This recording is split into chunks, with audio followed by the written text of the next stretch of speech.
So I'm going to give you a strange perspective, a theoretical physics perspective, then we'll switch to 2 talks afterwards of people who are more in the line of physicists who are used to being called upon to help with biological problems, people who do experiments, imaging, whatever. And I'm going to give you a theoretical physics perspective, and I feel obligated to put up the usual disclaimer slide, which is next. So I found this great poem on the web, which you can read. Anyway, so the point about theoretical physics is that it deals with abstractions, it deals with models of systems that we understand are more complicated than any of our models, and rather than apologizing for that, we actually think that that's a feature, not a bug. And so I will try to persuade you of that as I discuss a couple of different examples of types of theoretical models that could address different aspects of what we've been talking about today. Now, of course, the interesting part of this talk is that almost none of this is my work. I don't actually do very much work on cancer. I would do no work on cancer. Well, some of the last part really is related to some of the things we've been doing on cell morphology, but I wanted to use these as just example topics of what theories can look like, what types of questions they can address, and how many of the details they can encompass, and how many of the details they can perhaps leave out. And so I'll talk about, first of all, this idea of seed and soil hypothesis, otherwise known as metastatic inefficiency. That's the idea that when a circulating tumor cell, whatever, lands in a new environment, the overwhelming odds are that it won't form a new macroscopic metastasis. It will only do so under the right conditions, in the right tissues, and whatever. And one of the questions is, why? What's really going on there? Yes? Is that better? I actually don't need a microphone unless they need it to say okay. I can always speak loud enough. I teach 350 students in a lecture without a microphone.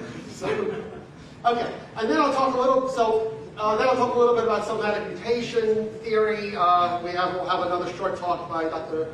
Mishar later on about more details about this. You can think of this as population genetics meets cancer genomics, which is the title of a commentary on a recent PNAS article, and my own take on it. And then I'll talk a little bit about the front end of the metastatic problem, which is how the cells leave the primary tumor and get into the bloodstream or the lymph system, the so-called EMT transition, which again, I will use that as a way to motivate some of the things that are going on in terms of thinking about models of cell morphology. And I think Boris Schraman will also talk a little bit about this later on, although I don't know exactly what he's going to say. So this is just one graph. We already heard about this today, but data like this is just from an experiment of taking some particular cancer cells, injecting them, and watching where they wind up. And at least in this particular study and others like this, what you see is that a majority of the cells make it through the bloodstream. So there may be losses due to shearing and other things going on. There may be some percentage of cells that are dead before they get into it. But after you take both of those into account, cells typically do wind up getting out of the bloodstream, landing in some secondary tissue, and then the most important question, or at least to me one of the most important questions, is what determines whether or not they're going to grow in that secondary tissue? What are the types of considerations one should think about this growing into metastases and eventually, of course, into large metastases? Now, I want to describe to you some theoretical work that's been done in the physics community the last year or so. It's not by me, it's by a group in Paris, Giovanni and Prost. And I don't even necessarily want to defend this theory, because as I'll discuss again, there are some obvious deficiencies, but I want to use it as an example of the type of thing that theoretical physicists can do, and the type of answers they can therefore bring to kind of questions that are motivated by that metastatic inefficiency curve. So their idea, this is, as I said, work that was published about a year ago, it is ongoing in the physics community. Their idea, first of all, starts out with there being an important role for what they call the homeostatic pressure. Homeostatic pressure is basically how much you're trying to compress a tissue. And so here is a simple, tissue, and you imagine you're compressing it with some millimeters of mercury or a spring or something. And as you compress this, you change the typical growth rate and the typical apoptosis rate. And the idea is that as you push harder and harder, you would typically expect that eventually you're pushing so hard that you're going to cause the cells to die. The apoptosis rate is going to be going up. The growth rate might be going down. Eventually, you're going to reach a value of the pressure and a value of the density at which things are balanced, in which you have the same number on average of cells that are growing and cells that are dying. So that you can think of as a homeostatic pressure. And then, of course, the rate of change of the density would be given by relaxing to that homeostatic density and a homeostatic pressure that's related to that. And of course, this acts like a compressible media, so if you increase the density past this, you get an increase in pressure, and if you lower it, you get a decrease in pressure. And this is a stable state for the system. That if it expands, if it grows too big, then things push it back to this state, and likewise, if it goes too small, it goes back to the other state, just the same way as a physical system would work. Now, just physically, that barrier is... This is just a nominal picture. No, I understand, but that's a barrier that puts through saline. Yes, absolutely. It lets through water and nutrients and whatever, it just pushes on the actual physical cell. So this is not homeostatic pressure. This is some type of actual stresses on the cell's cytoskeleton. Now, if you extend this picture, the next picture is now it's considered two tissues, a cancerous tissue next to a healthy tissue. Then what happens is, if you go through and just think about it in these lines, that if the tumor has a higher homeostatic pressure, if for some reason these cells are better able to withstand the compression, in other words, their growth rate, they would tend to have a higher pressure in equilibrium, then if you put these next to each other, this will expand at the expense of this. Essentially, the pressure in here will push these cells because it will cause more of them to die, and you can come up with a natural explanation for one tissue invading another tissue, for cancerous tissue being more fit, or whatever you would think of it as, in this particular environment. Now, you need one more step to get from this to the idea of what could cause something like a metastatic insufficiency. And the one additional step has to do with the fact that pressure and density are bulk quantities in a material. Right? They depend on bulk quantities, but if you take a small tumor, and in particular you take a small clump of cells somewhere else, there's an additional mechanical property. It's been discussed ever since the work of people like Malcolm Steinberg in the case of tissue mechanics. His work argues, for example, you can take a tissue spheroid and you can compress it and you can measure the shape, and from that you can deduce something which behaves more or less like an interfacial tension for the ball of cells. So in addition to bulk terms, there's a surface term which you can then, as I said, measure in a variety of different cell types. These are now cardiac culture cells, but he did this, this was done in many, many different cell types. And this extra surface tension basically provides an additional pressure for small tumors as compared to bulk tumors. And now the what? Yes? How can cells tell what the pressure is?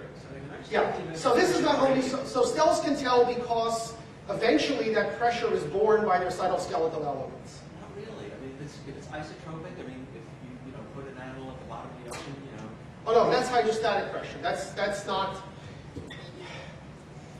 So in this theory, cells can tell if you take, beads, attach it to their integrin receptors, and push in from all sides.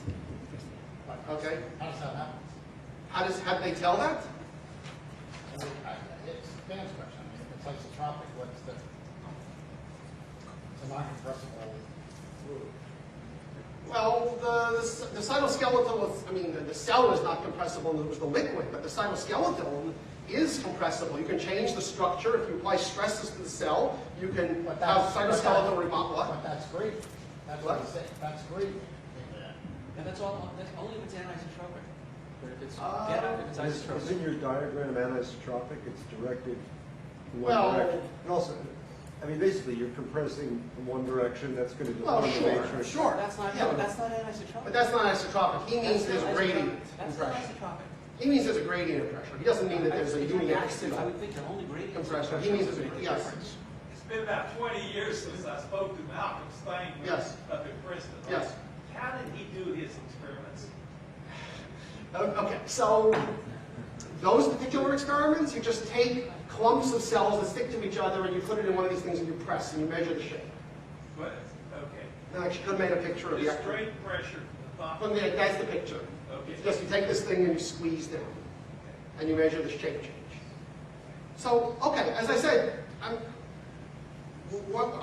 let's discuss the actual theory afterwards, but I want to just give you, okay, as I said, there's the problem with using other people's theories to explain theory is that then I feel obligated to defend other people's theories. Okay, so let me get back to that question, and I'm not sure I have a good answer, but I'm not sure I really understand why there's a problem either, but let's, okay. So, if you believe in this combination of things, then you can immediately think of the growth of a small tumor into a large tumor in the same way that you would think of the growth of a small crystal into a large crystal. There's some type of nucleation barrier that even if you have the right conditions such that the large crystal would grow, nonetheless, at small size, you would get a actual shrinkage because of this extra surface tension effect. Now, as I said, I'm just using this as an example of a theory. So what would this theory or this idea tell you about how to think about the problem of the seed and soil hypothesis or whatever? Well, first of all, it gives you, in some sense, a natural explanation of the fact that establishing a new tumor is rare. Because if you believe that shed cells establish themselves in small numbers, 1, 2, maybe small clumps, you would immediately say that almost independently of what the growth potential of those cells would be compared to the tissue they led to, you would automatically expect that the growth of that would be rare because you have to overcome a barrier. And barriers are hard to overcome. It requires stochastically growing up to some size, and then eventually you win.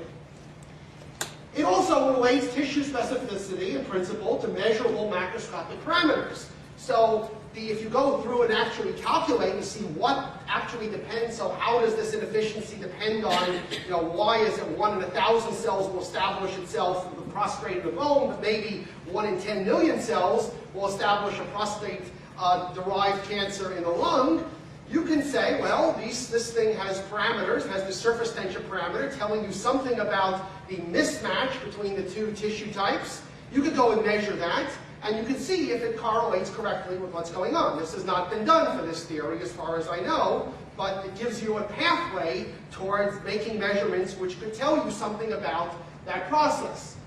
It also tells you that there might be a strong dependence on gene expression changes. Because things depend in a very sensitive way on this nucleation barrier, if you make small changes, you can have large effects. Otherwise, you would say, okay, I make some gene expression change. Gene expression changes happen all the time. Why would I expect that somehow this cell to be able to grow and that cell not to be able to grow? Does it really change by that much? And the answer is, well, this theory gives you a route to being able to, in principle, explain why you might have a strong sensitivity. And also, one thing that's emphasized in their paper is that it predicts, or at least explains, why you would expect nucleation of metastases to typically take place on the boundaries of a tissue, on the vasculature, on boundaries between various types of subcompartments in the tissue, rather than in the bulk, because this is a well-known property of nucleation theory. Now, as I said, I don't want to defend this theory. I can give you a reference to this, and we can discuss it and decide whether it makes total sense or whether it's total hogwash after